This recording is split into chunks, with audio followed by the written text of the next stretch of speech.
बहुत हद तक कोरोना नियंत्रित है। कोरोना को रोकने में सफल हुए हैं।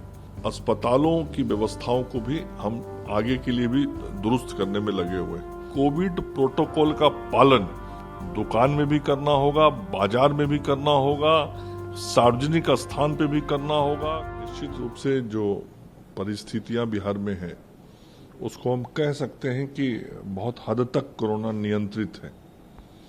चूंकि देश में आज मरीजों की संख्या के मामले में बिहार 30वें नंबर पे, मतलब 29 राज्यों में बिहार से ज्यादा मरीज हैं। करीब 104 के करीब मरीज अभी हमारे यहाँ एक्टिव केस है।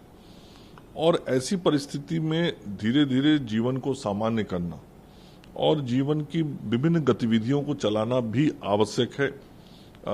आर्थिक व्यवस्थाओं को भी पटरी पर लाना आवश्यक है और मानव जीवन के लिए यह जरूरी है कि हम व्यवस्थाओं को सुचारू रूप से गतिमान रखें। और इसीलिए राज्य की सरकार ने, माननीय मुख्यमंत्री जी ने धीरे धीरे रिलैक्सेशन दिया। और जब हम लोगों ने लॉकडाउन किया था उस समय की परिस्थितियां बहुत ही गंभीर थी और एक समय में यहाँ पर पॉजिटिविटी रेट 16% के करीब चला गया था और आज की तारीख में पॉजिटिविटी रेट घट के 0.01% पे आ गया है। तो इस बीच में हम लोगों ने धीरे धीरे करके छूट दिया और उसके बावजूद हम लोगों ने देखा कि हम कोरोना को नियंत्रित कर रहे हैं और केसेस कम होती चली गई। तो अब कुछ प्रतिबंधों के साथ लॉकडाउन को खत्म किया गया है। तो स्वाभाविक रूप से सरकार के जो प्रयास थे उसका प्रतिफल दिख रहा है कि हम कोरोना को रोकने में सफल हुए हैं और आम जनजीवन सामान्य तौर पे रहे, मानसिक रूप से, आर्थिक रूप से उसकी कमाई भी हो, बच्चों की पढ़ाई लिखाई भी हो, तो सभी गतिविधियां चले। इसलिए हम लोगों ने स्कूलों को भी अब पूरी तरीके से खोल दिया है। जो हमारे कोचिंग संस्थान थे उनको भी खोल दिया, जो धार्मिक स्थल थे उनको भी, मतलब सारी गतिविधियां आदमी सामान्य तरीके से कर सके। और कोरोना का एक जो मानसिक प्रभाव है, उस कोरोना के मानसिक प्रभाव से बाहर निकल के व्यक्ति सामान्य हो, इसकी कोशिश कई राज्यों ने किया है और हम सब लोगों ने भी इस काम को किया कि अब सब कुछ पटरी पर चले। तो राज्य सरकार इसके लिए सारे आवश्यक कदम भी उठा रही है। जहां एक तरफ हम टीकाकरण खूब कर रहे हैं, इस अगस्त के महीने में एवरेज 3.5-4 लाख प्रतिदिन के हिसाब से हम टीकाकरण कर रहे हैं। और इसके अतिरिक्त जो जांच हमको करना है, जांच भी हम 1.25 लाख से 1.5 लाख के बीच में कर रहे हैं। किसी दिन हम 2.25 लाख तक जाते हैं। इसके साथ ही जहां टीकाकरण और जांच हम कर रहे हैं, उसके अलावे अस्पतालों की व्यवस्थाओं को भी हम आगे के लिए भी दुरुस्त करने में लगे हुए हैं। तो कुल मिला के सावधानी जो रखनी है वो पूरी सावधानी हम लोग रख रहे हैं। और निश्चित रूप से अब जब सारे कार्य को करने की छूट दी गई है तो हम और ज्यादा सजग होके जांच भी करवाएंगे, इलाज भी करवाएंगे। लेकिन आम लोगों से भी आग्रह करेंगे कि आम लोग सामान्य रूप से सब कुछ जीना चाहता है, बच्चों को पढ़ाना चाहता है और रोजगार भी करना चाहता है। तो कोविड के प्रोटोकॉल का पालन करके अपने को कोविड से बचाना भी होगा। और सरकार ने जो छूट दिए हैं हम लोगों ने, उसमें यह बहुत स्पष्ट तौर पे हम लोगों ने उल्लेखित किया है कि कोविड प्रोटोकॉल का पालन दुकान में भी करना होगा, बाजार में भी करना होगा, सार्वजनिक स्थान पे भी करना होगा, कहीं कार्यक्रम आयोजन हो रहा होगा वहां भी करना होगा। तो इसका ध्यान यदि हम सब लोग रखेंगे तो मुझे विश्वास है कि हम कोरोना को भी पराजित करेंगे और अपना सामान्य जीवन भी बेहतर तरीके से जी पाएंगे। अभी देश में केरल में 30,000 से 40,000 केसेस आ रहे हैं। सेकेंड वेव अभी गया नहीं है। थर्ड वेव की बात हो रही है सितंबर के लास्ट या अक्टूबर। इसको लेकर के बिहार कितना सजग?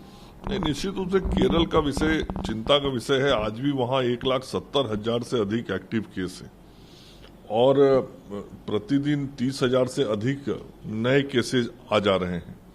तो यह चिंता का विषय है। मैं समझता हूं कि केरल की सरकार कोशिश कर रही होगी, लेकिन लगातार कोशिशों के बावजूद भी केरल में स्थिति क्यों नहीं नियंत्रित हो पा रही है, ये जरूर सोचने वाली बात है।